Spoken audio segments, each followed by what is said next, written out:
Tara mga kaibigan, samahan nyo ako dito. Magkalas tayo ng half parkas, primal cuts, and deboning. At shoutout sa lahat ng mga baguhan dyan at sa lahat ng mga nag-aaral pa lang. Itong video na to ay para sa inyo to mga kaibigan. At habang may nanonood sa atin dito, nasasalang naman para sa second time niya na mag-primal cuts and deboning. At habang nagpa-primal cuts and deboning ako dito, tinuturo ko rin sa kanya to ng actual, no? Mas masarap kasi talaga may turo ng actual to at nakikita nilang mabuti kung paano yung ginagawa natin. Pag hawak pa lang ng knife, itinuturo na rin natin sa kanila yan. Power grip lang yung ginagamit natin dito pagka nagtatanggal tayo ng tampalen, tenderloin at itong 2 joint mga kaibigan. Pagbalat na lang yan, madali nyo na maihiwa yan at ihiwa nyo na yan paangat katapat ng 2 joint at babaliin nyo na yan mga kaibigan para madali natin matanggal yan sa may middle part mga kaibigan. Tapos after natin matanggal yan, pupunta naman tayo dyan sa may shoulder, 4 ribs lang tayo at sa ibabaw ng pip rib. Baon lang natin yung knife natin, tas hiwain natin palabas. Isang hiwa lang guys, tas balikan natin ang hiwa at kapag balat na lang yan, madali nyo na maihiwa yan katulad ng ginagawa ko dyan. At dahil nga maliit yung knife natin dyan, hinihiwa ko pa unti-unti paangat yan at pagkakaya na hiwain lahat ng knife natin yan, hiwain ko na lahat yan at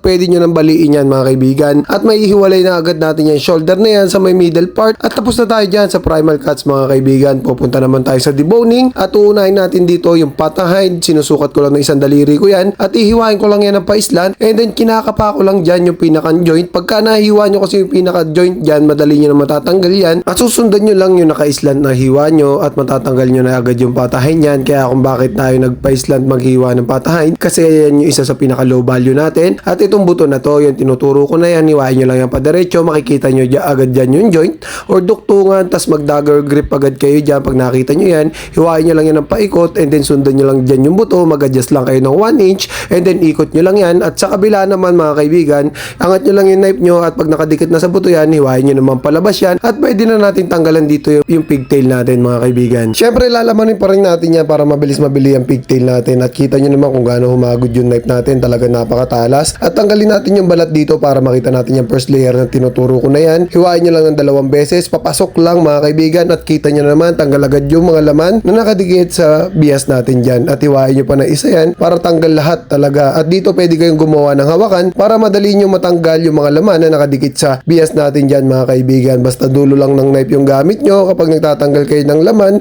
sa may buto natin mga kaibigan at iwasan naman natin dito yung kneecap at pag naiwasan natin yan, ibalik nyo lang ulit sa bias yung knife nyo and then hiwain nyo ulit. At dahil nga natanggalan natin yung mga laman sa gilid ng mga bias natin and then tatanggalin naman natin dyan yung litid at laman sa ilalim ng bias. Ganito nga pala ako magtanggal ng bias. Pag natanggal ko na yung mga laman at litid sa ilalim ng bias, hiwain ko lang dyan yung makapal na litid and then pag nahiwa ko yan, hahatakin ko yung bias na yan para 0-0 yung bias natin at hihiwain naman natin yung mga litid na nakadikit pa dyan sa dulo ng bias at tapos na tayo dito sa may ham leg deboning at pupunta naman tayo sa may shoulder deboning natin dyan mga kaibigan. At kung mapapansin nyo yung shoulder natin dyan, walang buto sa may bandang batok mga kaibigan, no? Kaya dito tayo mag-uumpisa sa may soft bone. Hiwain lang natin yan mga kaibigan, pantay lang natin sa layer at kapag pumantay na tayo sa may neck dyan, hiwain naman natin yan from top to bottom at medyo malaman pa rin yung shoulder natin dyan or yung pork ribs natin at mabilis pa rin natin maibebenta yan dahil napakasarap talaga yan, pang sigang, pang kaldereta, nilaga at kahit anong luto, napakasarap niyang pork ribs na yan mga kaibigan. Lalo na syempre kapag ka ganun pang kalaman. At dito nga tinatanggal ko yung mga taba, iaangat lang natin yan at tatanggalin natin ang gusto yung mga taba na yan para walang sagabal at ituturo ko sa inyo dyan yung 2 layer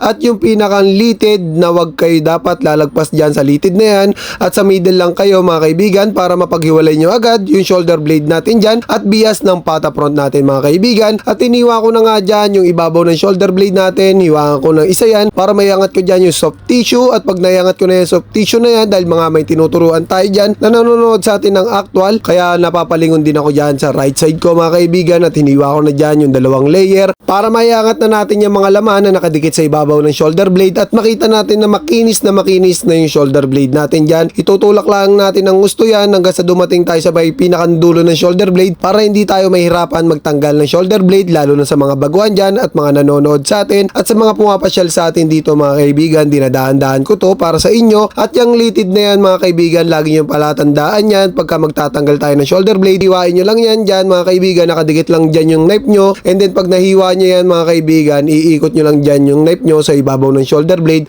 paikot sa kabila and then wag nyo nang hiwain yung sa kabila. Kapag ka nagawa nyo na yon, kakayasin nyo na agad yung mga laman na nakadikit sa ilalim ng shoulder blade at sa gilid. At pag pakiramdam nyo natanggal nyo na lahat ng mga litid at laman, pwede nyo nang hatakin yan At itong pagtatanggal natin ng shoulder blade ay sana makatulong sa inyo, lalo na sa mga baguhan at sa mga nahihirapan sa pagtatanggal ng shoulder blade. Gawin nyo lang ng maayos at tama yung technique na itinuturo ko sa inyo. Magagawa nyo rin yung ganyan na pagtatanggal ng shoulder blade. At maraming salamat sa panonood nyo palagi at sa suporta nyo palagi sa akin mga kaibigan. At dito nga sa may pata front, yan layer na puti na yan, tinuro ko na yan, hihiwain nyo lang ng 2 beses yan. Kasi sa unang hiwa natin dyan, di agad natin makikita dyan yung bias, kaya ginagawa natin 2. At yung nasa left hand ko dyan, yung mga nakadikit na laman na yan, pag nakita nyo na yung bias, hihiwain nyo lang yan papasok dito sa may left hand natin mga kaibigan. Dahil nakakapit lang naman yan sa bias natin mga kaibigan. Kapag nagawa nyo yan, makikita nyo agad wala na matitirang laman sa may bias natin. At ikot naman natin yung baboy natin dito para tanggalin naman natin to sa kabila. Naka-dagger grip lang ako dyan. Dulo lang ng knife yung gamit ko mga kaibigan, no? Tip lang ng knife. Tapos kapag nagawa natin yan, ikot na natin dito sa may dulo ng bias. At kapag napaikutan natin ng hiwayan na naka-dagger grip tayo, magpapalit tayo dyan ng power grip knife lang habang nakadikit lang yung knife natin dyan sa may bias para matanggal lahat ng laman na nakadikit sa bias natin. At dito naman sa may pata front, sa ilalim lang ng siko yan, paikutan nyo lang ng hiwayan para madali natin matanggal yung pata front na yan mga kaibigan. At dahil nga natanggal na natin yung mga laman na nakadikit sa bias dyan, madali na natin matatanggal yung pata front na yan mga kaibigan. At kung nagustuhan nyo tong video na to para sa lahat ng mga baguhan, share nyo na rin. At isang follow naman dyan mga kaibigan.